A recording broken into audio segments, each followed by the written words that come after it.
Ibra di testa, Tonali, gol! Sandro! Meritato! Sandro! Gol! Hello everyone and welcome to another episode of the SempreMilan podcast. I'm your host Ollie Fisher, joined once again by Anthony Talgrud.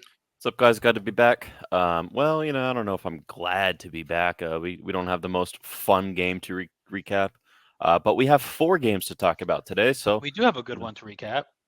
I guess we do have the Bologna game, which honestly, well, we'll get to that. I'll start bitching in a minute, but yeah, we got Madison with us as well. Yeah, it's been a couple weeks since I've been on, so happy to be back. Kind of. Yeah, must be an enjoying not talking action-packed to you guys. episode if you've come out of the wilderness to join us. But no, it's good to have a full house for this one, boys. As AJ alluded to there, it will be an intense episode. We didn't even put out a listener questions tweet because we just think that this is going to go right to the 1 hour point because a lot of games coming thick and fast. We've got 2 to recap, 2 to preview as well. Champions League draw to talk about. Couple of signings as well. So this is going to be a pretty full-on one. Stick with us, and we hope you enjoy it all. But anyway, first game to talk about Saturday night at San Siro. We emerged 2-0 winners against Bologna. Now, we mentioned in the pre-match preview that based on how the Bologna game went last season at home, when we were sort of battling neck and neck with Inter for the Scudetto and we dropped those 2 points against them, it was a boring 0-0 draw. It was one of those where, for me, it was like, let's just get over the line by any means. And in the end, it wasn't spectacular, but I think it was a pretty efficient job done, if you ask me. I mean, we won 2-0, so you can't complain about the scoreline. But really, I thought we looked pretty poor, to be honest with you. After the Giroud goal, we made substitutions, and it was very apparent to me then that our depth just isn't quite ready yet. It's not really there. And it was a boring game. It looked a lot like the Atalanta game. To be honest with you, I think our only good game this season was the Udinese opener. And we conceded 2 in that. So, maybe that wasn't that great either. I think we're kind of putting bandages over a lot of wounds at the moment because I just don't think we've played well yet. And I just realized I didn't have this up, so I apologize there for the viewers. Not that anyone really was like super concerned about it, but helps us. Helps me. We'll get some comments. Yeah, exactly. Where's the Bologna review bar? Yeah. But anyways, speaking of Bologna review, our subs came on at the hour mark. It was Adley, Pobega, Salamakers, and then a few minutes later, Ballatore and Gabbia came on. Look, no one expects anything from those guys except for maybe Adley, a little bit Pobega. But they all looked really poor. There was next to zero action after that. Bologna didn't attack. They weren't a good team. They had 0 shots on target the whole game. So I think Mignon had like a ridiculously low rating because he simply didn't do anything. I think he had more touches on the ball in the opening 2 minutes against Sassuolo than he did the entire game against Bologna. That's just how little attack they had. But we didn't do anything either after that hour, and it was a really boring watch. I had the KSI boxing match on my phone during the game because it was boring. Do you think it's has to do with the players having less drive since they just came off the championship run? I do think there's a different there's a mentality shift. Before we were underdogs, we were pushing for the title. We really wanted it. We were hungry. Then we got it. And I think maybe we partied a little too hard this summer. We come in thinking, yeah, we're the best. We beat everyone. We got this. And you're seeing, I don't want to say lazy Leao, but you are seeing him not put in his best performances again. The end of last season, Leao has not been playing this season, regardless of the goal he got. But I don't know. You're seeing players not look like they could go the full 90, and I think that's an issue. I think early season games can be like this. With the nature of the strange season, having a break halfway through for the World Cup and the season starting earlier, so it's a shorter pre-season.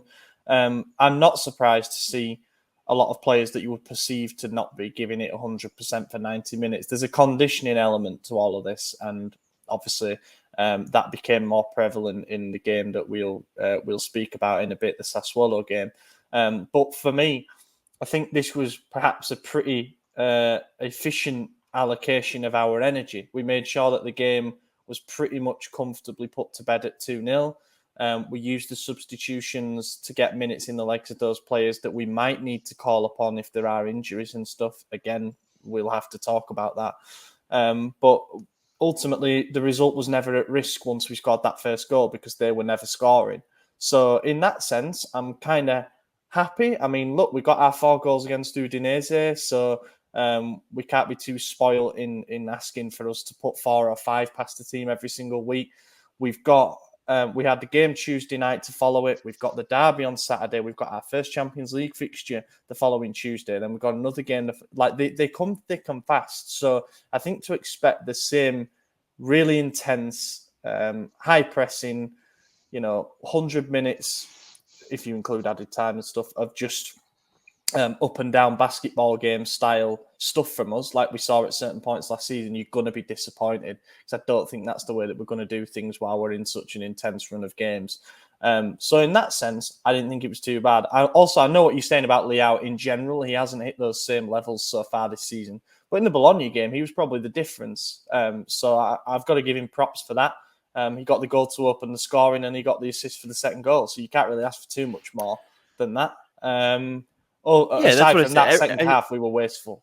Everything up to that hour mark was fantastic. Yeah. It was just as soon as we got the second goal, and we knew we won, so I don't mind that we let off a little bit. But I think the gap between our starting 11 and the substitutes is so drastic. It's not just like you're coming down a level; you're coming down a few levels, and I think that's scary, knowing how the season's going to be these opening 4 months up until the World Cup, because we have one break before the World Cup, and it's halfway through next month, or I guess this month when it comes out tomorrow, through September. I think we have a gap after the Napoli game for like a week or two, and the next game after that's like the 18th or something like that. But that's it. That's the only break, and then it's 2 to 3 games a week until then. So it's scary, and I think we're definitely going to have an interesting season as far as points earned, points dropped for every team, not just us, because of that amount. I mean,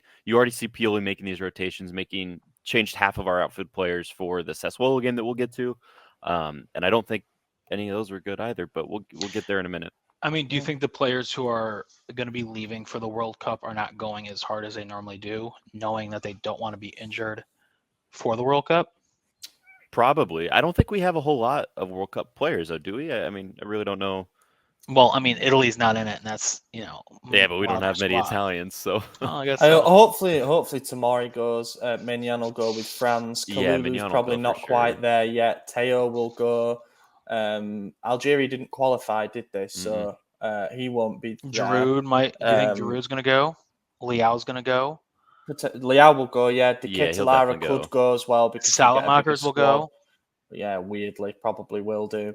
Brahim Diaz has even been getting selected by Spain, weirdly. But anyway, yeah. So we might have a will few. Go. Yeah, he'll definitely go. Origi will go, obviously. So we certainly might have a few. We don't have a lot, but really. Yeah. When you put it that way, I'm like, oh shit, okay. Yeah. I mean, a lot of different theories. And I think that these theories come to light off the back of a bad result. Going into the Sassuolo game, there weren't a whole lot of problems, that were foreseen. It was just like, right, let's get another good result, and then we can enter the derby with some momentum. But things always seem less rosy after you've dropped points. But yeah, on this Bologna game, I must admit, I was like checking in and out of it because I was in Germany over the weekend, so I was watching the stream while at some like brewery anniversary music festival thing. So that was really good. People kept asking if I was watching the Hamburg game, and I was like, no, I'm watching Milan. And one of them in particular was wondering why the hell we were playing in green. And I had to say, I have no idea at all why we're playing in green. We've got this new third kit. Thoughts on the third kit? I actually like it, and I thought it looked. I like it a lot. At first, I didn't like how it looked live, but I've liked every picture of it. And then as the game went on, I was like, I really like the bright, like highlighter yellowish color around the lettering, and it matched with a lot of the players' boots, which I thought was neat. Obviously, you're not going to have boots on when you're wearing the shirt, in the real world. But Speak for yourself. yeah, fair enough. But yeah, No, I that's don't nonsense. dislike. I'll probably get it, but at a later time. I don't think I I'm gonna get it need to in hop the on it winter. right now. Yeah, maybe winter if we sign someone cool. I'm prioritizing the away kit. I think that one's nice. But yeah, I don't agree with the people who'll see my rant on Twitter.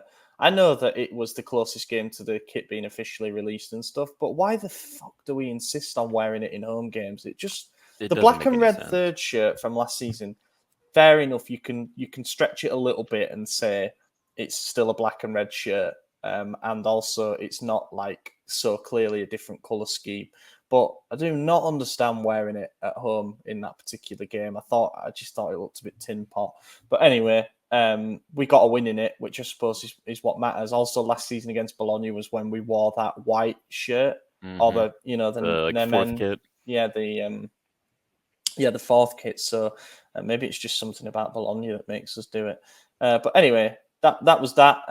Also, I did see the kit in the flesh because somebody getting off the plane in front of me in London, landing back, had the shirt with the patches and Tamori on the back. Nice. So there you go. Shows how the influence is expanding. Not much to add to the Bologna game, to be honest. As I say, a routine win, and you always take these kinds of wins at this point in the season. Get the points on the board early, and then you can fine tune the performances. But if you're losing games like that or failing to score in games like that early on, then it's perhaps indicative of certain dysfunctional problems, which we will come on to. Top and flop from the game. I gave him the flop in the Atalanta game, I think it was. So I'm going to give him the top in this game. Leao, goal and assist. Broke the match open. Yeah, okay. Wasn't an awful lot after he got that assist for the second goal, but did his job. And there weren't an awful lot of other standout players in it for me. You could probably say CDK did pretty well on his first start. But yeah, I'll go with Rafa as the top. Yeah, I think it's kind of hard to not, like you said, goal and assist. Yeah, so he's the easy top.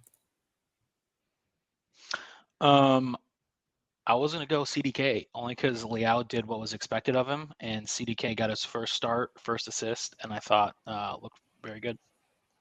Mm-hmm. And then flop. I mean, I don't know if this is just as straightforward. As I say, I wasn't glued to every single minute of this, but whenever I looked up and paid full attention to one of our attacks, especially down the right side, CS seemed to fuck it up. So I'm going to go with Junior, and I'm not surprised that he lost his starting space for the Sassuolo game. We keep talking about that cycle of a promising performance, then a mediocre one, then they switch over. They seem to get a couple of games and then no patience. But here we are. So yeah, I'll go Junior for that. Yeah, I definitely agree he lost his spot in this game. I guarantee you he earned it back for the derby after Salamaker's Sassuolo performance. But I'm not going to pick him for my flop. I'm going to pick one that might actually upset some people. I'm going to go with Adley. Came on off the bench a little after the hour mark. Didn't do much but get a yellow card. Yeah, I mean, there just weren't a lot of exposed weak links. So I thought he had a pretty poor game. I know it was technically his debut, so it's definitely harsh. And if people disagree with me, say so in the comments. I won't hold it against you. But yeah, I'm going to pick Adley. I'm going to go Macias as well. On Adley, it's interesting because obviously he hadn't played a minute in the first two games, and people were surprised about that. But I think he perhaps showed exactly why. He looked a bit rusty. And obviously, the only way he's going to get full familiarity is by getting actual competitive game minutes. So we might have to be patient in that regard. And of course, he's come from an environment where his team struggled. He's only 21, all that stuff. But yeah, he does look at the moment to be a step behind Charles in terms of his everything, really. Overall package wise, but. We saw enough in pre-season to see that there's some positive signs there from Yassine Adley. Right, we'll move on then. Sassuolo game, which was played last night at the Mapai Stadium. Exactly 100 days. Can you change the thing at the bottom? Geez, I'm off of it today. It's all right, sorry. mate. I'm just... Do you have the Champions League one lined up? I have one that says Salzburg. Yeah. Do you have the background? Nope. Yeah, move on. 100 days since we played at the same ground to win the Scudetto. Couldn't have been a more different performance, really, as well. The result was 0-0. And yeah, it just wasn't there. I mean, I think we certainly started the game with some intensity, but just throughout the 90 minutes in general, but particularly the first 30 minutes when we seem to win or lose a lot of our games, we either get the goal or we get frustrated and lose a bit of cohesion. But yeah, particularly those first 30 minutes, as Pioli bemoaned, we were too, I think he said frenzied, as in like we just were not making the right decisions. There was no clarity in the final ball. There was no composure when it came to taking that shot. And then midway through the first half, Domenico Berardi goes down in the box in between a challenge from Salamanca's and Florenzi, the right side again, plaguing us with just shit, to be honest. But thankfully, Mike Mignon stepped up and saved the penalty, which was taken by Berardi. So that kept things at 0-0. There's literally just not much to go on from this game, but maybe that's a talking point in itself. I was disappointed. I thought like we never really got going. The gears never started turning for us. This game was the most frustrated I'd been watching a game since the 0-0. I think it was actually against Bologna, not last season, but the season prior that would have secured Champions League for us, but then it pushed it to the last day. Cagliari. That's the game. Red and blue. That was the last time I was frustrated as during a game. Solely because there's no reason for us to perform the way we did. And I mean, well, there is a reason. It was the 5 alterations to the lineup. You bring in Salamakers, you bring in Diaz, you bring in Pobega, you bring in Kier, who hasn't played in almost 200 days, maybe more. You bring in Florenzi, and you have no cohesion. That is half of your outfield players. You can't do that. Yeah, Salamakers he's playing every game. We know that he rotates, but he's a weak link. Always has been, always will be. This was probably one of his worst performances ever, and he didn't even play a full hour. So that's frustrating. I would have taken him off in the 30th minute if it was up to me. You had Brahim Diaz, who also played less than an hour, and to be honest, was probably one of the better players up until a little before halftime when he was on a breakaway and then just made the worst final pass. I was thinking, I haven't even thought of Brahim this whole game yet. So I was like, that must be a good thing because I'm very critical of everyone at this point. And then he had that breakaway. I was like, all right, here we go. This is it. And he made the wrong pass. And then it was a bad pass. It was the wrong one. And I was like, all right, well, Brahim's out. I was thinking, move him out to the right wing if we have to. Like, we got to do something. Just get Salamakers off the pitch because he was actively going against us. I thought Pobega was doing the same. Again, another guy didn't even get a full hour. And it really begs the question, if we're doing this for rotation to give our starters rest, if the guys that are meant to replace them to give them that rest can't even play a full hour of competitive tier football, what's the point? At least give – by that point, you might as well start the starters from minute 1 and then take them off at 30 minutes or something. At least give us some sort of game where we could play. But, I mean, these guys weren't capable. Kier, I harp on negatively very often. He was the best out of all the changes. He was the best, and that says something because he's come back at 35 years old from a major injury, hasn't played in over 200 days, and I do think he was bad. Don't get me wrong. I think he was bad, but he was better than the 4 others that started this game that shouldn't have started. And there was 2 occasions, and I want to say the opening 30 minutes, where he was more forward than Benacer. And it wasn't necessarily him who gave the ball away. It was on that right side. No surprise there. But it led to counters, and Teo or Tomori had to sprint. There were multiple times where I saw Teo running down the right wing because there was just absolutely nothing going on there.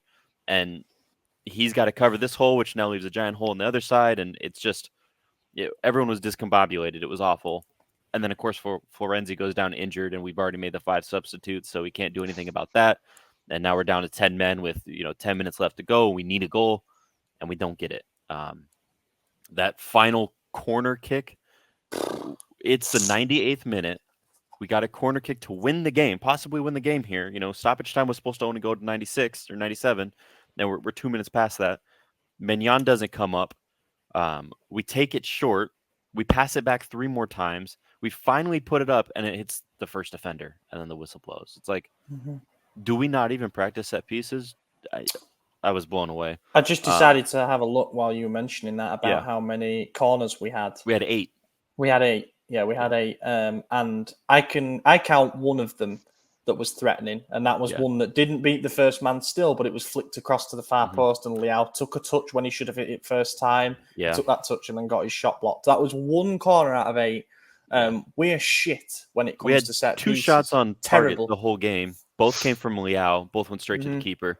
But one of them did come from a CDK assist. It was the exact same play again, right in front of goal, and it was just a bad shot from Leao. But it shows what CDK brings to this team immediately. I did think playing him as a false 9 towards the end of the game was unique. I don't think it was necessarily the worst, and I know it was because Ramage, Origi, and Zlatan were all out, so we didn't have a choice. I don't know. It was interesting, but Macias light years ahead of Salamakers, and he was still a 5 out of 10 player. Tonali, when he came on, that kind of settled the midfield a bit because Pobega was bad. I think Pobega had 90. Expecting a lot more out of him. Yeah, I was pretty disappointed. Pobega had 12 touches. I told you. Yeah, Pobega had 12 touches the entire game, and in the same amount of time that Pobega played, Benacer, his counterpart, had 90. Yeah, that tells you how much Benacer had to cover for him. And then with Teo getting a yellow card early on, with the derby being next, like he can't risk suspension, so his game is now hindered because we know how physical he is. So that's a good I mean, point. it was just I've been ranting too long. You guys need to say something, but yeah, that was bad. I mean, this could have easily gone into a loss column, but it didn't.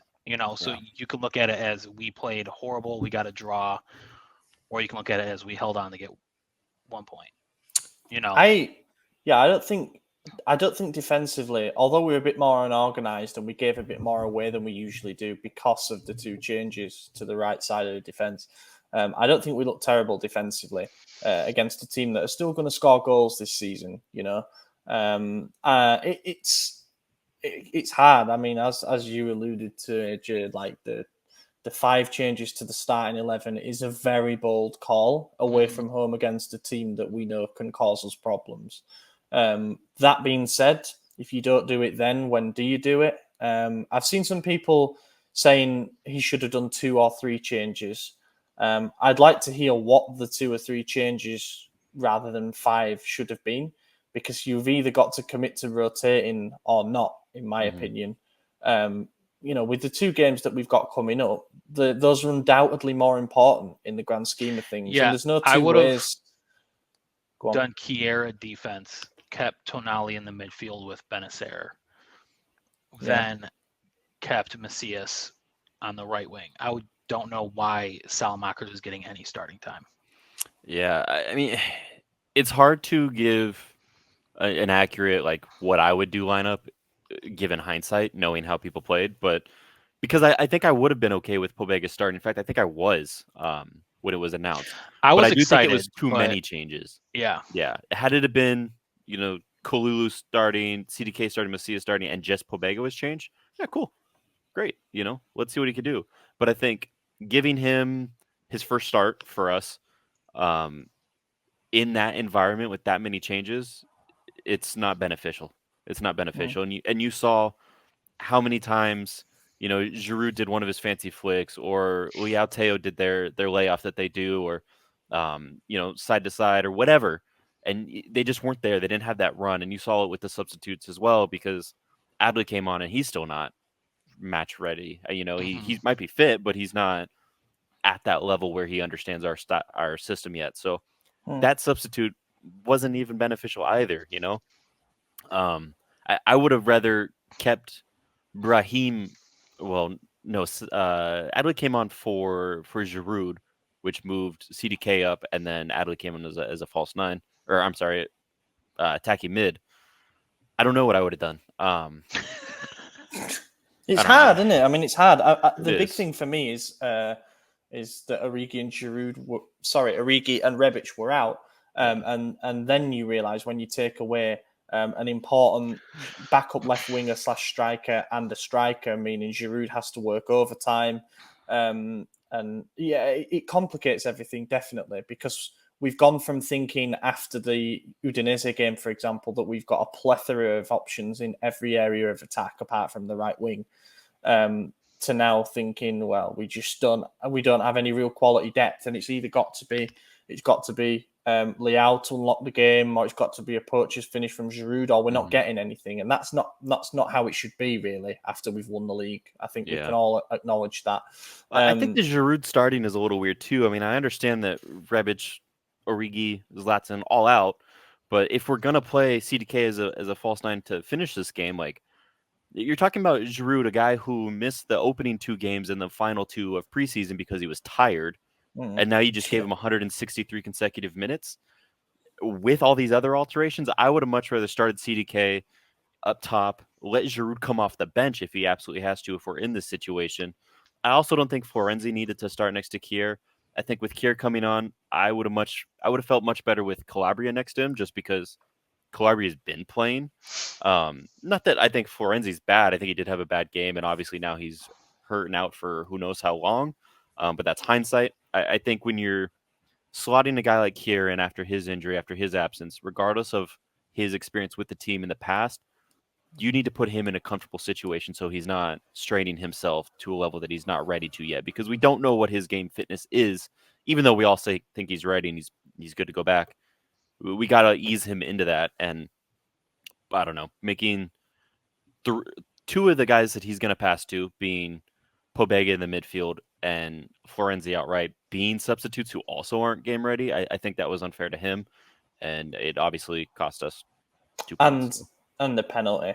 I mean, like, the penalty was bad. That was a clear penalty from Salamakers.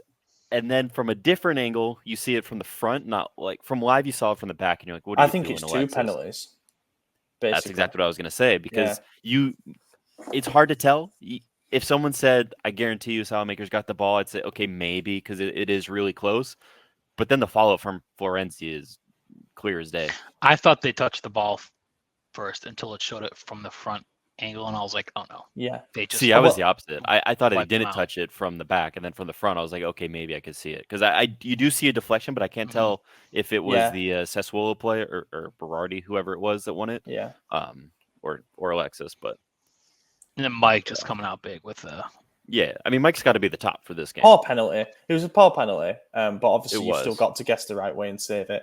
I saw a stat. I'm going to have to get it up now. I think it was the one I retweeted.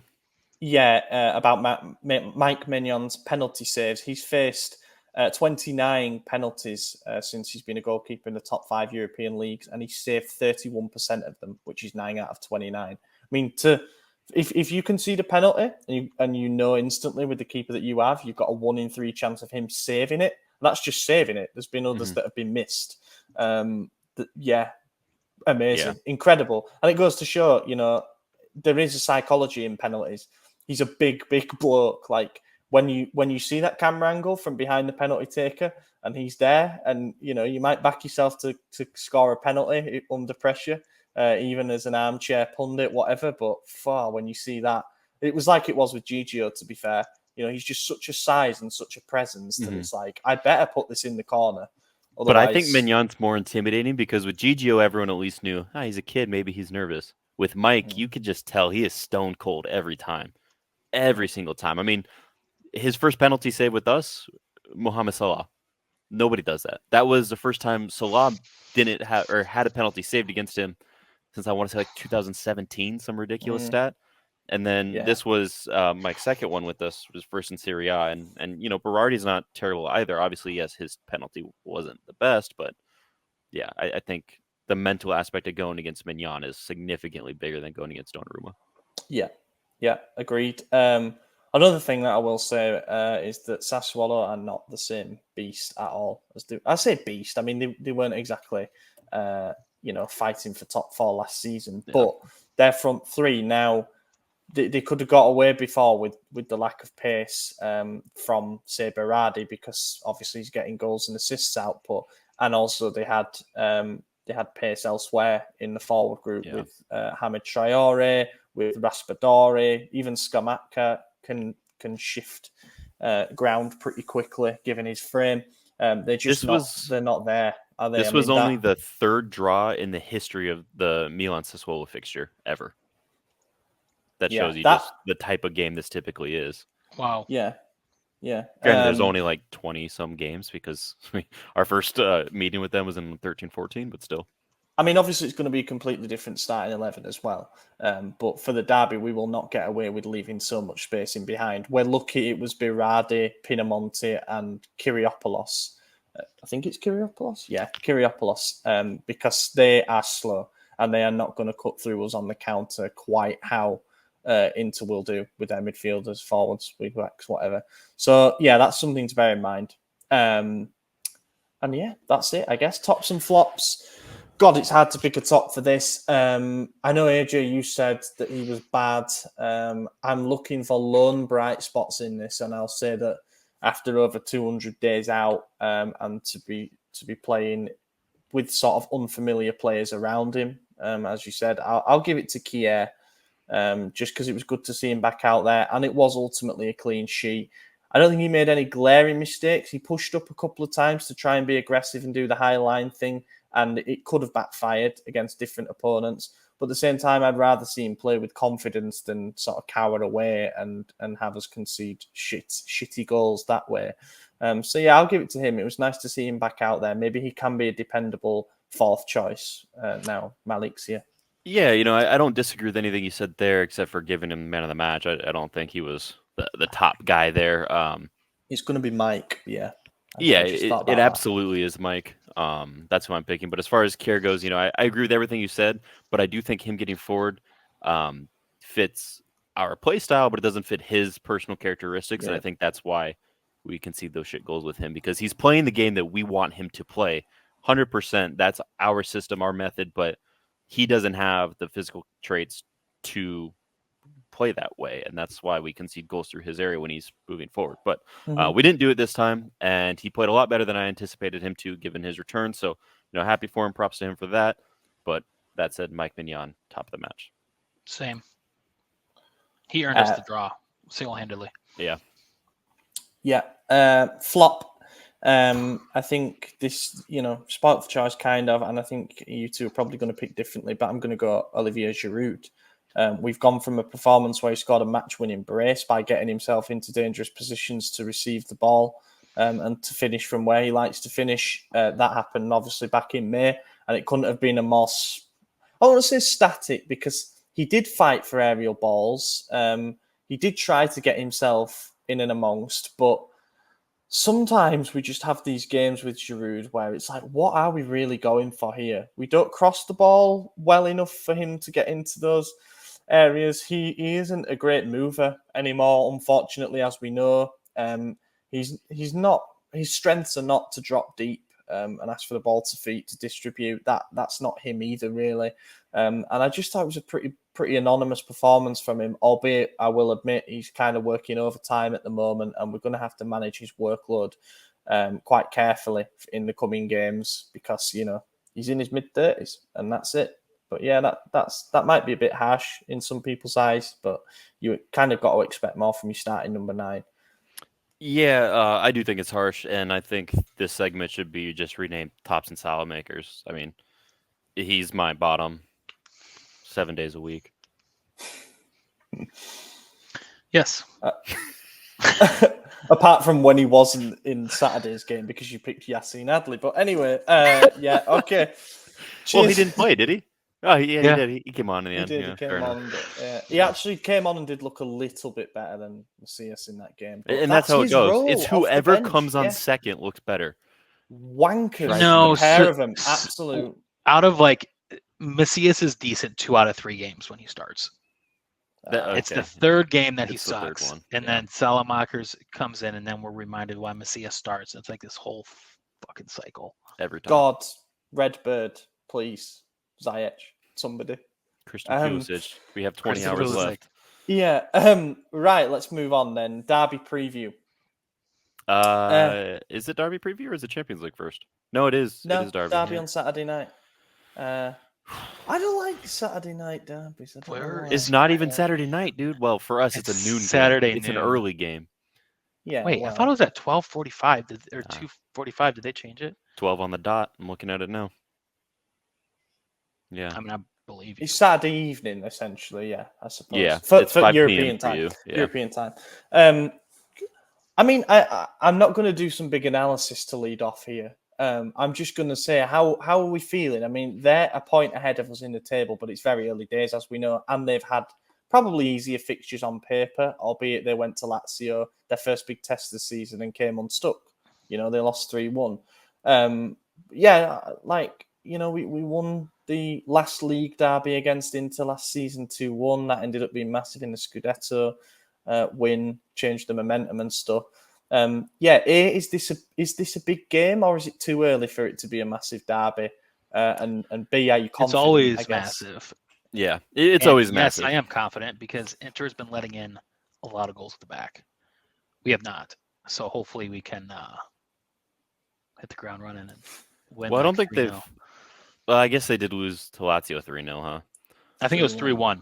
3-1. But then they 3-1, let Cremonese, or however the hell you say it, score yesterday.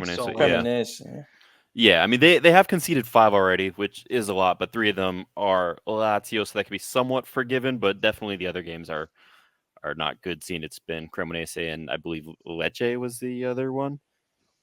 Yeah, Lecce. But looking at this fixture, people have been obviously saying Inter have had the better of us a lot recently, and there's always some weird stat that comes up each match week prior to it that supports that, because you could do that with any stats. But the reality is we are 2 very even teams. You look at last season, we played them 4 times total, and it was 1 win each, one win us, 1 loss, and 2 draws.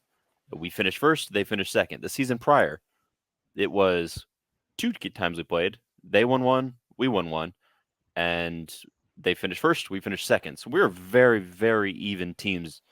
And I think going into this game, you're going to see the difference of the strength of schedule. You're going to actually see what Inter's about this season, because we don't know right now. They haven't played anyone but Lazio, and I do think that might be a fluke defeat for them. I just don't think that I think they're going to come in with an exaggerated expectation and high, because they've played 3 of the bottom 5 teams already, and those are the teams they've beaten, whereas everyone we've played has been at least a top 10 team, bar Udinese, who might be 13-14 at the end of the season. So I think who we've played is a lot harder, who we've fielded is a lot worse comparatively, and I think we're going to come out on top. I do think we win this one. And no Lukaku. I mean, obviously we all like to poke fun and downplay and say he's shit and he's fat and all this kind of stuff, but he is a very good striker in Syria, as has been proven, and he always seems to do well against us. So I think him being missing is pretty good. Almost say I'd rather him miss the second derby in the season than the first, because he's still getting his chemistry back with the squad right now. So yeah, that's fair. Better without him. Also, Correa. Yeah, go ahead. Correa is looking pretty good so far this season. Him and Martinez ripped us apart in that cup second leg. They look more mobile with those 2 up front, and I'm a little bit worried about that. However, it's not Lukaku. Lukaku he's a threat on all fronts. I think another thing to look at is by the time this game happens, the window will have closed, and there are 2 very, very real departures possible for them. You know, Robert Gosens is going to Leverkusen, and that's almost a done deal. Yesterday, there was word from the PSG head coach. He said that they made a 70 million bid for Skriniar. Obviously, Inzaghi says he doesn't want him to go. He said he's going to stay. They need an additional center back, but money talks, and especially when you're a club in as need of money as Inter is, I could see them accepting that. And if they lose Gosens and Skriniar on the last day of the window without time to replace them, or with poor replacements, that's another big bruise for us. Yeah, Acerbi has been basically done deal, I think, up until I think they're just waiting to see what happens with Skriniar to complete. Yeah, probably. that Acerbi deal. I mean, I've said before, like Skriniar is definitely a top 3 centre back in the league for me.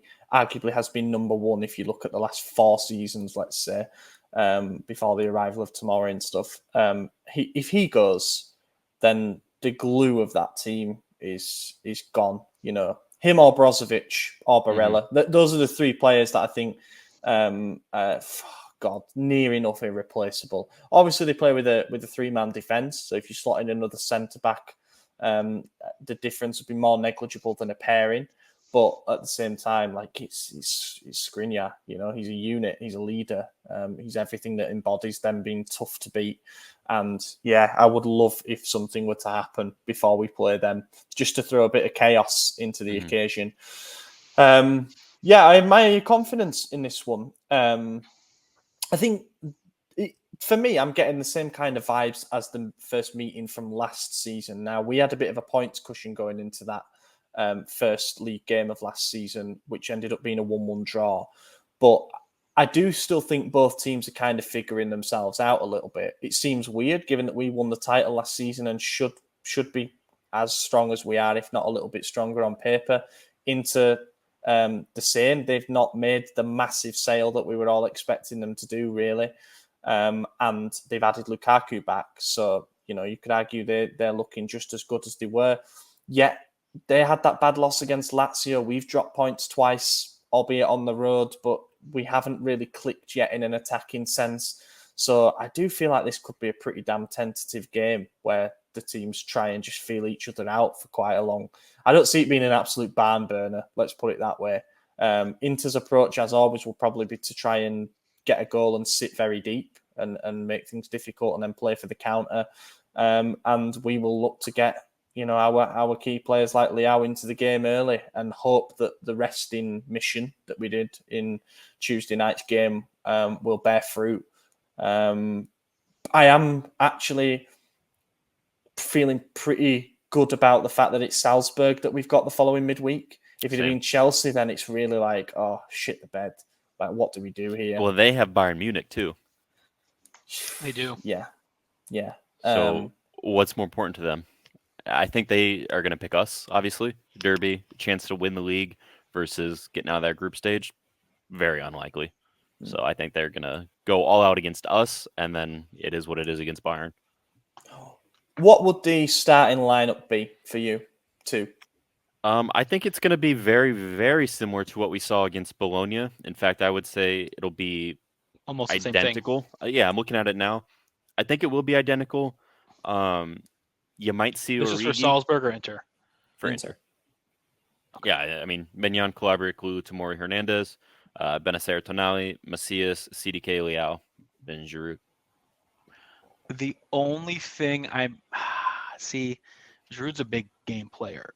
So my gut says to start him, but then my head is thinking, do we start Rebic? Because I think Rebic and CDK together would be fantastic. Yeah, I mean, it's just if he's fit enough after missing.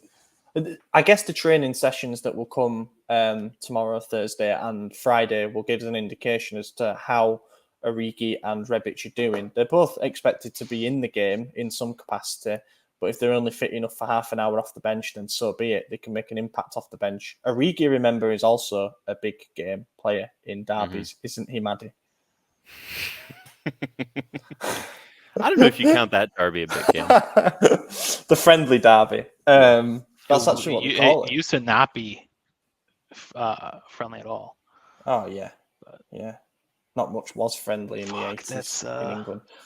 That's Saturday morning at 7:30. Great way to ruin my weekend. Well, then you get this right after, so. I guess we'll do predictions. I don't disagree with anything from the starting lineup there. I think it kind of picks itself. And maybe that's one of the good things from a rotation that didn't work. It doesn't throw up any headaches. It's like just go back to what was all right, you know?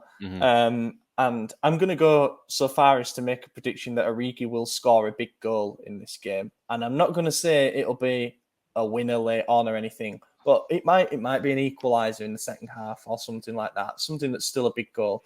But yeah, I don't know. I've got this feeling that the derby thing is going to carry on with him. watch him miss the game through injury now. Prediction-wise, I'm going to stick with what I said about it being early season tentative, similar to last season, and go 1-1. I'm going to go 2-2. I think it will still be a draw. I think you're right about Origi. It depends if he starts. I bet he gets the opener. If he comes on late, I bet he gets an equalizer to save us. But I do think it will be the barn burner that you're saying it won't. I just think too much rise on this game every season. Obviously, we did see a 0-0 draw last season, but that was the first leg of a cup semifinal that wasn't that critical given everything else going on in the league. So this one, it matters. It's early. They're ahead of us. Both teams have dropped points already. I mean, everyone's dropped points in the league, but I think these points are so critical to both teams because they know we're the real competitors for the Scudetto. Like, no disrespect to Napoli or Juve or Roma or anyone, but it's Milan and Inter. Napoli just lost Fabian Ruiz yesterday. That's official to PSG now. I think they're dropping off further. I think Roma showed a lot of holes. I think Juve is just not really there anymore. It's the two of us. Anyone who could scout points off the other is going to take them. So I do think they're going to give it their all, even with Champions League a few days after. I'm going to go 3-0 us. Feeling good about this one. Yeah. All right. I was at the last drugs. Yeah, we knew that. I was at the last 3-0 derby. That was a hell of a game. That was another one where nothing leading up to it suggested that we were going to win. Mihailovic was the manager. I think it was Alex, Bakker, and Niang who scored the goals. Now that feels like a long time. Post for the penalty. It's a long time since we've had a comfortable derby win.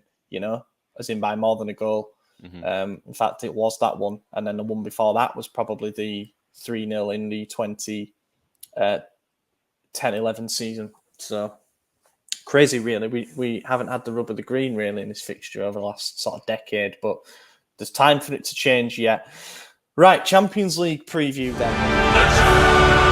So we've lost Madison for this segment. Working man that he is, boss called, he's got a dash. So it's just me and you to do the final segment of the podcast, mate. I guess first of all, we've got to talk about the draw itself. We did a little Twitter space. You ran the Twitter space in the immediate aftermath of the draw, where it was kind of talked about initial reaction to our opponents. So we've got Red Bull Salzburg. They'll be our first opponent. Dinamo Zagreb at home will then be our next opponent. And then Chelsea are the big dogs in the group from pot 2. So I guess the gut reaction is fucking lot easier than last season on paper. At least we've got half a chance this time. I'd say there's a good chance we win out. Looking at how Chelsea played, we might drop some points against one of them because in between the two Chelsea fixtures is fucking Juventus. 2-3 days either side of Juventus is a Chelsea match, so that's fantastic for us. We might drop a little points there, but they just lost to Southampton 2-1. They got 3-0 from Leeds. They don't look good. They look bad. They drew with Spurs in a game that they really dominated, and Spurs were still able to claw back 2 of them. So they look bad. They look really bad. There's already some whispers, shall we say, not exactly concrete rumours, that Tuchel's under pressure. Like it seems that him and Todd Boehly have a good relationship, but also, Todd Boehly's put in a lot of money for new signings, and also, he is still a new owner. He probably has his own vision. He might even have his own ideas about who he'd quite like to be the head coach, given Tuchel was not his appointment. I think they need some results at some point. They can't be losing away games against Leeds and Southampton if they're serious about, finishing third again, which is probably what their target should be given their recruitment this summer. Look, them probably signing Fofana, getting a couple of players back from injury is going to be big. They'll look different after that. They did beat Leicester at home. Leicester's in dead last, though. I mean, that's not impressive. I know. I guess I'm just wary about the fact that it is still Chelsea and they do still have a fair bit of quality, and that a mid-table Premier League team like a Leeds or a Southampton is probably a fair bit better than a mid-table offering in Serie A. So maybe there's kind of some levels to it that way. I don't know. They might not be mid-table teams come the end of the season. But yeah, the draw itself it's easier to negotiate. Let's put it that way. The actual scheduling of it itself is nice. If we can get 6 points out of 6, and I know you should only take it one game at a time, and I know that Salzburg and Dinamo Zagreb will have their own strengths and stuff, and they're in the competition on merit. But if we can get 6 points out of 6, it does take the pressure off going into those Chelsea games, because ultimately points on the board is everything. Yeah. Yeah. I know you say we could win out. We could. It very rarely happens though. Liverpool did it in our group last season. That should be mentioned, I suppose. But I wouldn't be surprised if we didn't win either of the games against Chelsea. Nor would I be surprised if we sprang a surprise on them at Stamford Bridge, let's say, and rocked them in the same way that we did Liverpool at Anfield, except Chelsea don't have it in them to come back. They don't have the same quality, the same depth. I've been targeting 11, 12 points from this group. I know you're saying 18, but realistically... No, I mean, I think 12 is a fair shout. 12 would be fine. And that's all that you should need in this group. Because let's be real, there's a very clear divide between the top 2 teams in this group and the bottom 2 teams. And we're not in the bottom. Salzburg absolutely are, and Zagreb absolutely are. Who do you think's better out of those two? Salzburg. Yeah, I think so. I mean, kind of, it got mentioned at the time when we were doing the space that Salzburg are just not even what they were last season. Obviously, they lost the head coach, Jesse Marsh, who's gone to Leeds, who, funnily enough, cut Chelsea a new Arsenal. But also, they've lost some big players as well. Karim Adeyemi has gone to Borussia Dortmund. Brendan Aronson has left. I think there's others as well that I'm forgetting about. But yeah, they're always going to have high turnover as a club like Red Bull Salzburg, players going to Leipzig, players going all around Europe because they're making money from their academy, and that's great. Even the head coach leaving, they'll replace him with someone who has a similar philosophy. However, yeah, they're not what they were last season. I don't even think they're top of the Austrian Bundesliga at the moment, and that was pretty much been a monopoly. No, they're not. They played last night. Did they win or? They are on 15 points from 6 games, so they're 1 point behind LASK, who are leading the table at the moment. Yeah, they won 3-0 last night. Oh, that was in the cup. So they probably played a second division team, which in Austria that can't be too hot. So, but yeah, they have only conceded 1 goal in their opening 5 games of the season. No, I'm sorry, 3. So the team that they lost against is Sturm Graz, who were 3rd in their league, and I guess they'll be somewhere in and around the top 3 come the end of the season. So you could argue that their one big test so far this season they've lost. So maybe the Champions League will be a bigger leap for them this season. However, they've got some decent players. Benjamin Sesko is the one to keep an eye on. Seems like he's going to be leaving for Leipzig next summer. The natural order of progression. As keeps happening. And the team that we have faced multiple times that is most familiar with Salzburg is Wolfsberger. And Wolfsberger played Salzburg a couple weeks ago, and they lost 2-1 to Salzburg. So Salzburg is only a little bit better than them, and that was a team. What was our score against them in preseason this year? I mean, we 5-0, 6-0, something like that. 5-0, and that was our second match against them. I'm just gonna pull up head-to-head on this match real quick. Give me half a second. Oh, I don't even have an option on FUTMob, but I know we played them in Europa League and we dominated them there as well, or maybe it was Champions League qualification last time or something like that. But I mean, if that's the quality of that league, then we're fine. Yeah, it should be fine in that one. Dinamo Zagreb as well. Don't get me wrong. I think that they're like the Red Star game in the Europa League. I do think that they're going to be very, very physical and quite a nasty team to play against. And going away, there will be an incredible atmosphere to play in and stuff like that. Is this game away or is it at home? So Salzburg game is away, and then we have Zagreb at home. Yeah. So I don't like that. I would much rather we not travel in the first match, but it is what it is, I guess. It's not exactly going to be a cauldron, though. How big is I'm their not saying I'm stadium? not going to say they're a plastic club or anything, but they're a much smaller club. Their stadium probably holds about 32,000. 32. Okay. So good for them. Yeah, I mean it's a Red Bull arena, so it's definitely a state of the art arena. But like you said, it's the Red Bull clubs. While they are good, they're not necessarily smiled upon by their nations because it's like the whole corporate entity thing, and football's pure and all this garbage bullshit. But yeah, I think we're gonna be fine. I think our traveling support will be louder.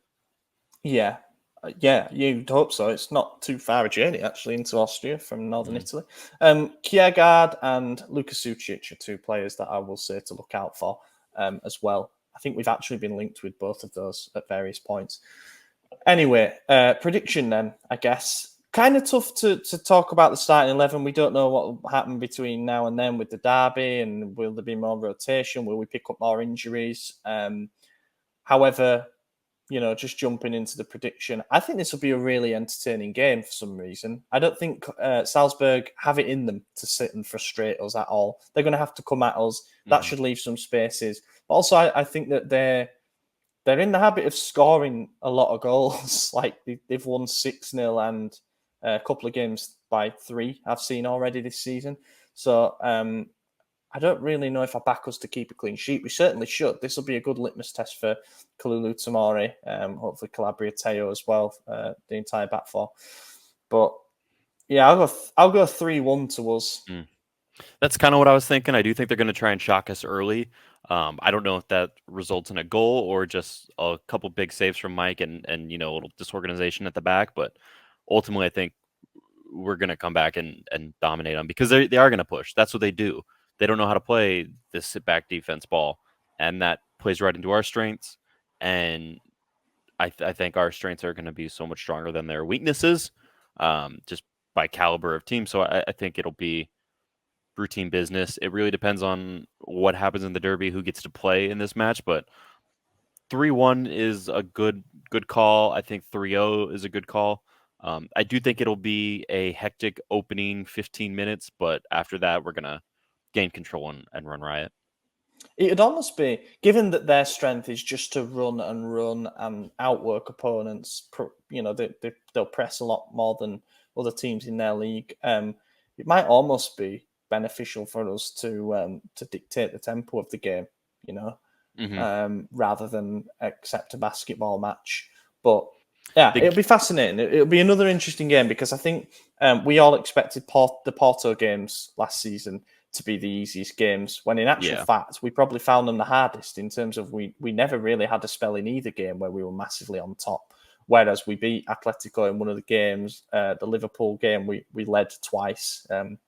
So, yeah, Porto were an intense team that we kind of underestimated and we paid the price for it. Let's not do the same this time. I think that's the message. Just quickly on the 2 signings that we're likely to announce. We'll do a bit more providing that the deal gets over the line in next week's episode. But first one is Malik Thiaw, who arrives from Schalke. It's rumoured to be a 5 million permanent deal with 2 million in bonuses. Germany under-21 international. We tried for him in January, but didn't manage to get him in. We've got him in this time. I'm surprised it took us this long to turn to him after the other negotiations and stuff. He was always in and around as one of the names. I'm happy. He's a player who's young. Physically wise, he certainly fits the mold. He's raw. Don't get me wrong, he seems very raw, and he's arriving off the back of a 6-1 defeat that Schalke suffered against Union Berlin, where he didn't look great, it'd be fair to say. But, we're here to polish gems. If he can go the Kalulu trajectory, then we've got another. Yeah. Yeah, I have nothing negative to say about this. I think it's funny more than anything, given his last game in Germany. But why was he playing anyways? I mean, that deal was done. It was done already. And maybe they just felt like they didn't have a replacement to start that game, or they just said we need you for this one. But I mean, he was a foot and a half out the door already. I mean, the deal was over. So I think for him it was more so, don't give this team the best performance of my career. Let's make sure I don't get hurt and lose out on my big money move, or big money move to a bigger club. So I think he probably didn't play too hard, too seriously there, and it showed. But it is what it is. It's I'm happy with it. I think he's got the right characteristics. I've seen his stats on paper. I haven't seen him play. I'm not going to sit here and lie, but I haven't seen him play other than the highlight or the lowlights of that last game. But statistically, he has better numbers for the areas we need than both Tomori and Kalulu. Now, obviously, he was playing in Bundesliga 2 and Bundesliga 1, so there is a bit of a translation there. But the point being is he excels in the areas that we desire most. So I think he's going to fit right in.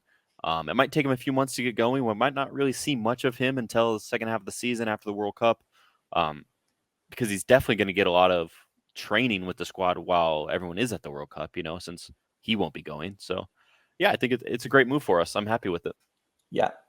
And yeah, interestingly as well, I suppose, all the other defenders we were negotiating over was loan with option to buy deal. And this one we've decided, let's stump up the cash because it's worth it. So I do think that's a positive sign and a show of faith as well. As mentioned, German under-21 international and is tipped to graduate to the first team in time. A friend of mine watches a lot of Bundesliga football, lives in Germany, and he actually has mentioned his name before as someone that Milan should look to. And here he is now. And it's happened. So yeah, welcome Malik, I guess. And then the other one is Asta Vronk from Wolfsburg. We can't do too much of a deep dive into him at the moment. First of all, small sample size. I think he played 28 games for them last season. He's only 19 years old. But also the deal isn't yet over the line, but it looks like it's going to be a 1.5 million loan, then an option to buy, which will take you up to around about 13 million in total. Certainly another one who physical mold wise looks like he could be good, but again is young and raw. But we did need another midfielder. I just think Pobega, I'm not going to hate on him. I'll reserve judgment. He deserves time in better circumstances than that. Don't get me wrong, but he isn't the same as Tonali and Benacer. He's just not. He's not. He's here for the homegrown. Yeah. He's here for the sub for the last 20 minutes when we're winning, and we need a body to clog up, and we need a body to be a destroyer. Only playing the ball 12 times in 90 minutes probably kind of shows that a little bit. Well, not 90, but you get me. Yeah. And hopefully Vronks could be the Kessie replacement that he supposedly was going to be. But I've never seen him play. I never even heard of him until the links came up. Honestly, if I were not a Milan fan and I was just walking down the street and I saw a guy walking in a jersey with Vronks on the back, I would assume, oh, this guy is a video game YouTuber and that's his handle. Like it doesn't look like a real name to me, and I've never heard of this guy before. So it is what it is. Like, wish him the best. Hope he does great. But yeah, I don't have any expectation. I don't know him. I do think it's quite a nice name, though. Asta Vronks. I don't like it. I think the X not a so fan out of place. No, phonetically. No. Just get rid of the CK if you're going to have the X at the end. Well, I don't think he chose it. Well, I mean, I know he didn't choose it, but you can't. Well, he could choose it. He could choose to change it. Yeah, he could. This is kind of off topic, but I knew a guy growing up. His last name was Hodo, Hodo. Half of his family changed the spelling to Hodeux, Hodo. All right, yes, like French type. But the rest of them kept it Hodo, and so it was like his biological sister changed her last name to that, and like a couple other extended family members, and the rest of them had it, this simplistic spelling, and it was just a ridiculous ordeal. But anyways, that is silly. Shout out Josh. He's not listening. I guarantee he's not listening. That's a great way to end the episode. Thank you to everyone who stuck with it this long. There's going to be some more like this throughout the season where we're having to recap and preview multiple games. And listener questions will be back, don't worry, but we figured we're hitting an hour now, so we don't want to drag things on too long. But yeah, they will come back, don't worry about that. I think we're going to record next Wednesday again, have we decided? So next Wednesday again. That just works for everyone's scheduling, and honestly the match fixture list I think we have 3 games next week. We got 2 to recap and then one to preview, or we have 2 to preview. I can't remember. It might be 4 games again. I don't know. Yeah. That's the thing as well with recording on Mondays and having a game on a Tuesday. It's like the podcast is redundant within 24 hours. It's redundant from the moment it's released, to be honest, but that's more a reflection on the quality that we put out. So yeah, we'll do that, and we'll keep you updated with what our schedules are looking like for recording. But yeah, thank you, everyone. I've been your host, Ollie Fisher. You can find me on Twitter at Ollie Fisher. Been joined by AJ. Torgid45. And then Madison was here, and he is Edward__Toth. Yeah. Like, comment, subscribe, all that good stuff. Let us know what you thought of the Champions League draw. Get your predictions in, and we will catch you in a week's time. Eccolo Ante in area di rigore, Ante, Ibra, gol! Vediamo se è buono, ce lo dà buono, ce lo